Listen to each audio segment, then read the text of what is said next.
The LTV A-7 Corsair II was a carrier-based subsonic attack aircraft designed to deliver precision firepower with efficiency, accuracy, and endurance rather than speed. Created during the Cold War, it emerged from a U.S. Navy requirement for a modern strike aircraft capable of replacing older piston and early jet platforms that lacked range, payload, and advanced navigation systems. The A-7 was not built to dominate the air.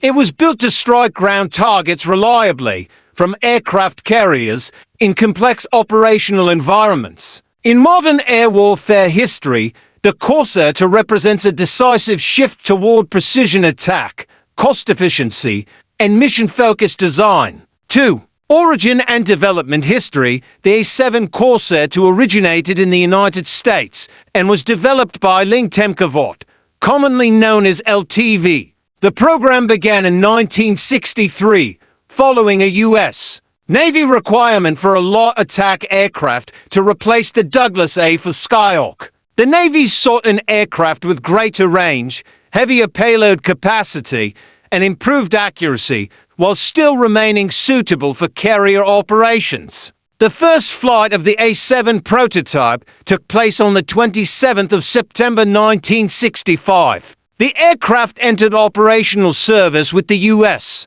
Navy in 1967. Its design was based on the F-8 Crusader airframe, adapted for ground attack rather than air-to-air combat. 3. Design philosophy and airframe. The A-7 Corsair II was designed around simplicity, endurance, and precision, rather than pursuing supersonic performance. Engineers focused on creating a stable bombing platform with long loiter time and high payload efficiency. The airframe used conventional aluminum alloy construction, with reinforced structures for carrier landings and repeated high-stress operations. Aerodynamically, the aircraft featured a high-mounted wing with a pronounced anhedral angle, improving stability at low altitude. A short, broad fuselage and large air intake gave the A-7 its distinctive appearance. Visually, the aircraft appeared compact and utilitarian, reflecting its mission-first design philosophy. For engine and propulsion system, early A-7A and A-7B variants were powered by the Pratt & Whitney TF30P6 turbofan engine. Later variants, including the A-7D and A-7E, were equipped with the more powerful Allison TF1A1 turbofan. Derived from the Rolls-Royce Spey, the TF1 produced approximately 14,500 pounds of thrust. The A-7 did not use afterburners, emphasizing fuel efficiency and endurance over acceleration. This propulsion choice supported long missions and reduced operating complexity, though it limited top speed and climb performance. 5. Speed and flight performance. The A-7 Corsair II had a maximum speed of approximately Mach 0.95, or about 1,120 kilometers per hour at altitude. Cruise speed was typically around 560 to 650 kilometers per hour, depending on altitude and configuration. Service ceiling was approximately 42,000 feet. Rate of climb was modest, reflecting the aircraft's subsonic design and heavy payload capability. Maneuverability was adequate for low-level attack, but insufficient for sustained air-to-air combat. 6. Range, endurance, and fuel range was one of the A-7's defining strengths. Combat radius varied by mission profile, but typically exceeded 1,300 kilometers with external fuel tanks. Ferry range was over 4,600 kilometers. Internal fuel capacity was approximately 4,600 kilograms. The aircraft was equipped with pro-band drogue aerial refueling capability, allowing extended missions from carrier strike groups operating far offshore.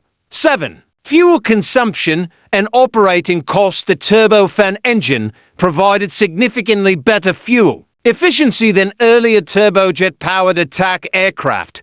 Public estimates suggest fuel consumption of roughly 3,000 to 4,000 kilograms per flight hour during typical strike missions. Operating cost per flight hour was relatively low compared to contemporary fighters, contributing to the aircraft's popularity. Maintenance was straightforward by naval aviation standards, with fewer complex systems than later multi-role fighters. This balance made the A-7 one of the most cost-effective strike aircraft of its era. Point 8. Avionics and sensor systems. The A-7 was among the first carrier aircraft designed from the outset around advanced avionics. It featured a mechanically scanned radar and an integrated navigation and attack system, providing accurate weapon delivery without visual cues.